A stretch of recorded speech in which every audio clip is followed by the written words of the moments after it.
The day William threw the crumpled divorce papers at my feet is etched in my memory like a scar. I remember standing there, frozen, as he said those chilling words. "I've sold the house because I'm moving in with her. It's over, Emily." I was 32 then, a devoted homemaker to our son Ethan, who was barely 13. Our life as I knew it shattered in that single moment. I was blindsided, naive, and utterly unprepared for what was to come. William and I met when I was just 17, he was 24. A charming man working at a pharmaceutical company's main office. I was a fresh high school graduate working as a receptionist at one of its subsidiaries. His attention flattered me. I was young, inexperienced, and he seemed like a dream come true. Our whirlwind romance led to an unplanned pregnancy, and before I knew it, we were married in a modest ceremony. Life then was simple, or so I thought. I devoted myself to our home and to Ethan. William was often busy, his presence in the house dwindling over the years. I didn't question it. I was too caught up in the day-to-day of raising our son and managing our home. The day he left, everything crumbled. I was forced to confront the reality that had been lurking beneath the surface of our seemingly happy life. William's infidelity, his growing distance, the signs were all there, but I had chosen to ignore them. With nowhere else to go, Ethan and I moved back to my family home. My sister Bella and her husband were not exactly welcoming. Their cold stares and hushed conversations made it clear that we were burdens, intruders in their settled life. I felt lost, a high school graduate with no significant work experience, suddenly tasked with finding a job to support myself and my son. The job market was intimidating, each rejection a blow to my already fragile state. But I had Ethan to think about, a young boy thrust into a world of adult problems. It was during this time of desperation that I found a job at a call center. It was far from ideal, but it was a start, a glimmer of hope in the darkness that had enveloped my life. The job was challenging, long hours, irate customers, and a constant buzz of activity, but it gave me a sense of purpose, something I had lost in the chaos of my personal life.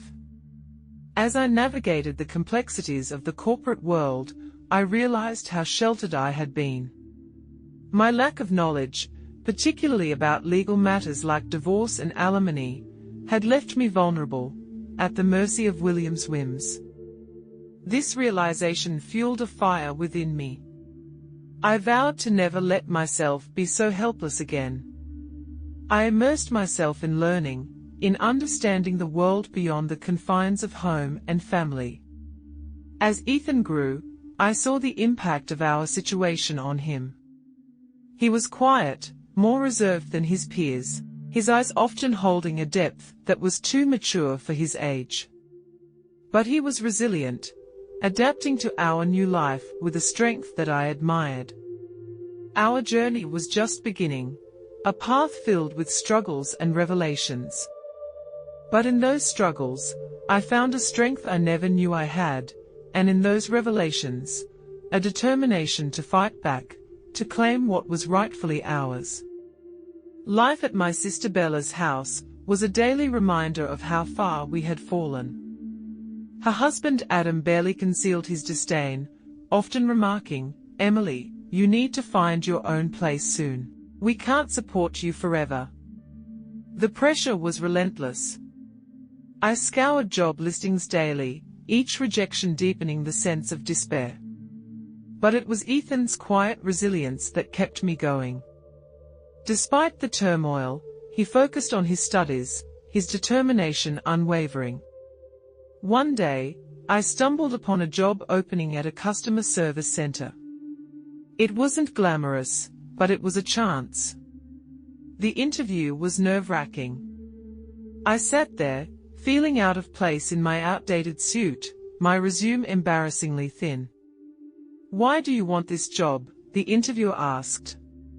I wanted to say, "I have no choice," but instead, I mustered a smile and said, "I'm looking for an opportunity to learn and grow." To my surprise, they offered me the job.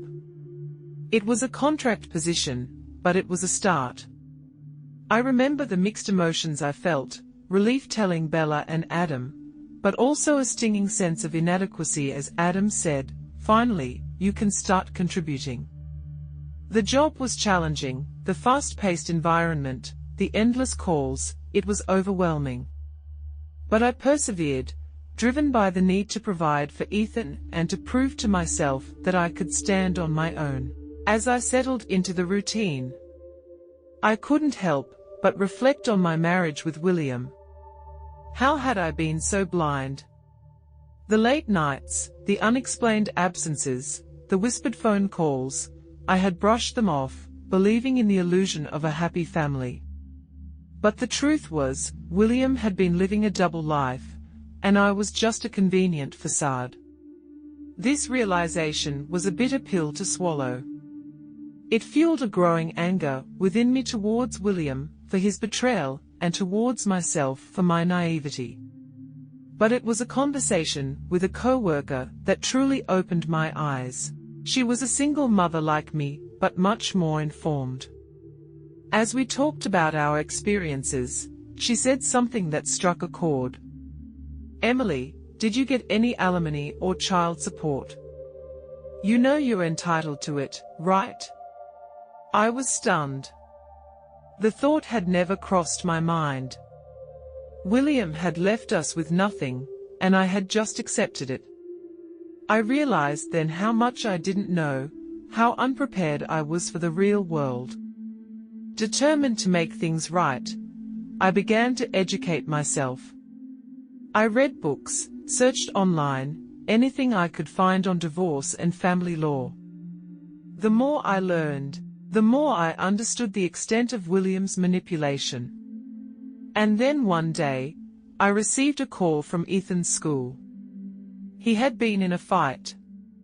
My heart sank as I rushed to the school, fearing the worst. But what I found was not a troubled child, but a young man pushed to his limits. "He called you a gold digger," Ethan said, his eyes fiery with anger. "He said you were after Dad's money. I couldn't let him say that about you." I was speechless. The pain and humiliation of our situation had reached my son, poisoning his world. It was a wake-up call. I couldn't let William's betrayal define us any longer. That night, as I watched Ethan sleep, I made a vow. I would fight back. I would reclaim what William had taken from us, not just for my sake but for Ethan's. It was time for William to face the consequences of his actions. The small apartment we eventually moved into was a far cry from the home we once shared with William, but it was ours. The walls were bare, the furniture minimal, but it represented a fresh start. Ethan adapted quickly, his resilience continually surprising me. He threw himself into his studies with a fervor that was both impressive and concerning. "I want to do well, Mom, for us," he would say, his determination shining through his words. I had been working at the call center for a year now. The job was still demanding, but I had grown more confident, more adept at handling the challenges. The sense of achievement was small, but it was there, a constant reminder that I was more than William's discarded wife. One evening, as Ethan and I were having dinner, he looked up from his plate and said, "Mom, do you ever think about Dad?" The question caught me off guard. William was a subject we rarely touched upon. Sometimes, I admitted, but not in the way you might think. I think about what he did to us, how he left us with nothing. Ethan's eyes darkened. I hate him for what he did. He thinks he can just walk away without any consequences.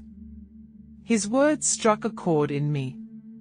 The anger, The sense of injustice that had been simmering within me found resonance in Ethan's words. "You're right," I said, my voice steady. "He shouldn't get away with it." Over the next few weeks, I began to research more about divorce and family law. I learned about alimony, child support, and the legal avenues available for redress. The more I learned, the more empowered I felt. Then, a breakthrough came. I discovered that in cases of infidelity, the betrayed spouse could file for alimony even years after the divorce, under certain conditions. This information was a revelation. William had cheated, and I had proof: the late-night calls, the secret behavior. It all added up. Emboldened by this discovery, I approached a lawyer. She was sympathetic, her eyes reflecting an understanding that went beyond professional courtesy.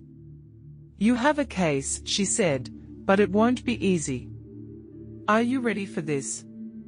I nodded, my resolve firm. "I'm ready. For myself, and for Ethan." The lawyer laid out a plan. We would file for alimony, citing William's infidelity and his failure to provide financial support after the divorce. The process would be long and possibly contentious, but I was prepared. I had to be. Ethan was supportive, his quiet strength a constant source of comfort. "We'll get through this, Mom," he assured me. "We're in this together." The day we filed the lawsuit, I felt a mix of emotions: fear, anxiety, but above all, a sense of righteousness. William had wronged us, and it was time for him to answer for his actions. As the legal proceedings began, I braced myself for the backlash. William was not going to take this lying down. But I was no longer the naive young woman he had left behind. I was stronger, wiser, and I was ready to fight. The legal battle against William was like opening a Pandora's box. The lawyer's investigation unearthed more than just infidelity. It revealed a web of lies and deceit that William had woven over the years. As we sat in the lawyer's office one afternoon, she presented us with a file. "This is more than I expected," she said, her tone serious. William wasn't just unfaithful. He was living a double life. The documents in the file painted a damning picture: bank statements, credit card bills, and photos. Evidence of William's secret life, a life filled with luxury and indulgence, all while neglecting his family. "Look at this," the lawyer pointed to a photograph. It was William, looking carefree and happy with a woman who was not me, his arm wrapped around her. My heart clenched at the sight, but I steeled myself. This was the truth, the reality. I had to face Ethan's face, hardened as he looked at the evidence. "How could he do this to us, to you?" His voice was a mix of anger and disbelief. "We'll make him pay for this," I said, my voice firm. "He can't get away with it." The lawsuit took a toll on us. William's lawyers were aggressive, trying to discredit me, paint me as a vindictive wife. But I stood my ground, bolstered by the evidence and the support of Ethan and our lawyer. Then came the day of the deposition. William sat across from us, his demeanor smug and confident. But that confidence waned as the lawyer began to present the evidence.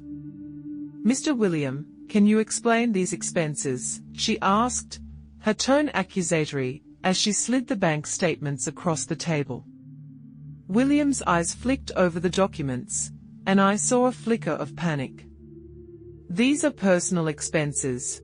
They have nothing to do with my marriage," William protested. But the lawyer continued, her gaze unwavering. "These photos tell a different story," she said. William's facade began to crack. He fumbled for words, his composure slipping. "It was nothing serious, just a fling," he tried to explain. A fling? Ethan interjected, his voice icy. I see. You destroyed our family for a fling. The room was thick with tension. William's lawyer tried to intervene, but the damage was done. The evidence was overwhelming, William's excuses feeble and unconvincing. As we left the deposition, I felt a sense of vindication. William had been exposed for what he truly was, a cheat. But it was not over yet. The lawsuit would continue, and I knew William would fight back. But I was ready. For the first time, I felt in control. No longer a victim of William's betrayal, I was fighting back, not just for myself, but for Ethan, for the life we deserved. The lawsuit against William was dragging on, each hearing more contentious than the last. But amid this turmoil, a surprising development unfolded. One evening, Ethan came home with a peculiar look on his face. "Mom, you won't believe what happened today," he said, a mix of amusement and disbelief in his voice. "What happened?" I asked, curious. "I had a job interview today at a pharmaceutical company. Guess who the HR manager is?" I felt a chill run down my spine. "Not William?" Ethan nodded. "Yes, William. He didn't recognize me at first. I guess he forgot his own son's face." The irony was bitter. "Did you?" I started to ask, a part of me anxious about the encounter. Ethan's eyes gleamed with a cold fire. I played along at first, but then at the end, I couldn't resist. I asked him if the company condones affairs. The look on his face was priceless when he realized who I was. I was torn between shock and a sense of poetic justice. William, confronted by the son he had abandoned in a setting where he had always felt most powerful. "What did he say?" I pressed, my heart racing. "He denied it, of course," Ethan replied. So I pushed further. I asked how he could sit there interviewing me when he destroyed our family for his own selfish desires. Ethan's voice was bitter, but there was a sharp sense of triumph too. He was speechless. I left him there, stewing in his guilt. The revelation was staggering. William, now faced with the consequences of his actions in the most unexpected way. "But why did you go to that interview?" I asked, still trying to wrap my head around the situation. Ethan's response was simple yet profound. I needed to see him face to face, to show him that despite everything, he didn't break us. We are still here, and we are fighting back. The aftermath of Ethan's encounter with William at the job interview sent ripples through our ongoing legal battle. William, now aware that his own son stood against him, became increasingly desperate in his defense. Our lawyer, Miss Michelle, called us for a strategy meeting. "William's lawyers are pushing for a settlement," she informed us as we sat in her office. "But given the evidence and Ethan's testimony, I think we can push for more. What do you want to do?" I looked at Ethan, seeking his opinion. His jaw was set, his determination clear. "We go all the way," he said firmly. "He needs to be held accountable, not just financially, but morally too." Miss Michelle nodded, her expression resolute. "Good. Then let's prepare for the next hearing. It's going to be a tough one, but we have the truth on our side." The hearing was indeed challenging. William's lawyer tried to paint a picture of a remorseful man who simply made a mistake. But Miss Michelle was relentless, presenting evidence of William's deceit and his neglect of his family responsibilities. William himself took the stand, his demeanor a mix of defiance and feigned contrition. "I regret the pain I caused my family," he said, his voice lacking genuine remorse. "But I believe the settlement offered is fair and just." His words rang hollow, and I felt a surge of anger. How could he stand there playing the victim after all he had done? It was then that Ethan spoke up. "Fair and just," he challenged, his voice steady but filled with emotion. "Was it fair to abandon your family, to lie and cheat while we struggled to make ends meet?" The courtroom fell silent, the weight of Ethan's words hanging in the air. William looked at his son, a flicker of guilt perhaps crossing his face, but it was too late for regrets. After deliberation, the judge ruled in our favor. The settlement was significantly more than what William had offered, a tangible acknowledgement of the harm. As we left the courthouse, a sense of vindication filled me. It wasn't just about the money, it was about justice, about holding William accountable for his actions. "We did it, Mom," Ethan said, a hint of a smile on his lips. "We finally made him pay." The legal victory over William was more than just a win in court. It was a reclaiming of our dignity, and a step towards healing. But the story didn't end there. The consequences of William's actions started to unravel his life, both professionally and personally. One evening, a few weeks after the trial, I received a call from an old acquaintance who worked at the same pharmaceutical company as William. "Emily, have you heard about William?" she asked, her voice tinged with a mix of shock and gossip. "No, what happened?" I inquired, a sense of curiosity mixed with apprehension. "He's been demoted," she revealed. "After your lawsuit, the company did their own investigation. Turns out he was using company resources for his personal affairs. They've transferred him to a remote factory, practically a career death sentence." I sat in stunned silence. William, once the rising star of his company, now faced the repercussions of his actions in the most fitting way. His career, the one thing he had valued over us, was crumbling. Ethan listened quietly as I shared the news. "Could he said simply, but his eyes reflected a deeper sense of satisfaction. "He's getting what he deserves." But the retribution didn't stop there. William's social circle, once a tight-knit group of colleagues and friends, started to distance themselves. His reputation, tarnished by the lawsuit and the company investigation, became a liability.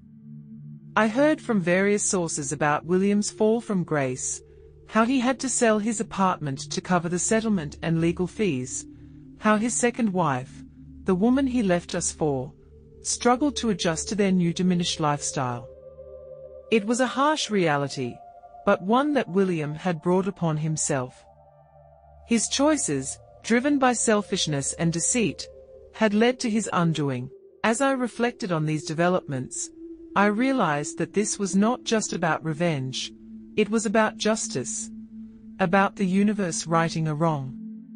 William, who had once seemed untouchable, was now facing the consequences of his actions. Ethan and I talked about it one evening, the discussion more reflective than vengeful. "Do you feel sorry for him?" Ethan asked, his voice neutral. I paused, considering the question. "No," I finally said. "But I do feel a sense of closure. It's as if a chapter has finally ended, allowing us to start anew." Ethan nodded in agreement. "Yeah, it's time to move on, to focus on our lives." The chapter closes with Emily and Ethan looking towards the future, the weight of the past slowly lifting from their shoulders. They had faced adversity and emerged stronger, ready to embrace the next chapter of their lives. With the legal battle behind them and William facing the consequences of his actions, a new sense of freedom enveloped their lives. It was as if they had been released from a dark cloud that had loomed over them for years. Their small apartment, once a symbol of their struggle, began to feel more like home. They redecorated, making it a reflection of their new beginning. The walls, once bare, were now adorned with artwork, and the shelves filled with books and memories. Ethan, now more relaxed and focused, was excelling in his studies. His previous resolve, born out of anger and a desire for justice, had transformed into a genuine passion for learning. "I'm thinking of applying for a research internship this summer," he told me one evening, his eyes alight with excitement. "That's wonderful, Ethan," I said, feeling a surge of pride. "You've worked so hard for this." Our conversations had shifted from the past to the future, from what we had endured to what we hoped to achieve. We talked about travel, about the places we wanted to see and the experiences we wanted to have one day. As we sat sipping coffee in our newly decorated living room, I brought up a topic that had been on my mind. "Ethan, have you thought about dating, meeting someone special?" He chuckled a bit embarrassed. "I've been so focused on school and everything else, but yeah, I think I'm ready to start dating." I smiled, happy to see him considering a normal, happy aspect of life. After everything we had been through, it felt like a victory in itself. As for me, I had grown in my role at the call center, taking on more responsibilities, and even mentoring new employees. The job that had once been a necessity had become a source of fulfillment. One evening, as we were having dinner, Ethan looked up from his plate and said, "Mom, I've been thinking. We should invite Grandma Margaret to come and live with us. She's been alone since Grandpa passed, and I think she'd like it here." The suggestion warmed my heart. "I think that's a great idea, Ethan. She's always been there for us. It would be nice to have her close." Our lives had taken a turn towards peace and contentment. With Grandma now living with us, our home felt fuller, brimming with laughter and stories from the past. Her presence brought a sense of completeness, a connection to our roots that we had long missed. One evening, as we sat together, Grandma shared stories of her youth, of the challenges she had faced and overcome. "Life is a tapestry of experiences," she said, her eyes reflecting the wisdom of her years. "Some parts are dark and difficult, while others are bright and joyful. But together, they make a beautiful picture." Her words resonated with me. Our journey had been arduous, marked by pain and struggle, but it had also been a journey of growth and resilience. We had emerged from the darkness not unscathed, but stronger and wiser. Ethan, now more confident and driven, had become an embodiment of that resilience. His academic pursuits were flourishing, and he had even started dating someone he met at university. Seeing him so happy and fulfilled filled me with an indescribable joy. As for me, I had found a sense of purpose beyond the call center.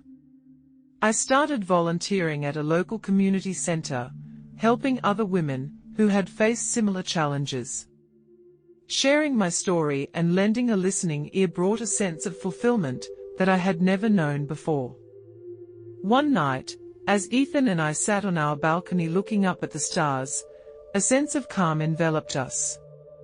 "Mom, do you ever think about Dad anymore?" he asked, his voice gentle. I paused, considering the question. "Sometimes," I admitted, but not in anger or resentment. "I think about how far we've come since then, how he was a part of our story, but not the defining part." Ethan nodded in understanding. "Yeah, I feel the same.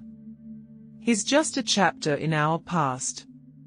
We sat in silence for a moment, each lost in our thoughts. The journey we had been on was not one we had chosen, but it was one that had shaped us in ways we could never have imagined. In conclusion, our journey has been one of resilience, growth, and ultimately, triumph. Despite the challenges and hardships we faced, we emerged stronger and more determined than ever. Through perseverance and the support of each other, we found peace, fulfillment, and AR. Dear viewers, a heartfelt thank you for your support and subscribing our channel. Your enthusiasm drives us. As a token of our gratitude, enjoy our special revenge rendition. Stay tuned for more.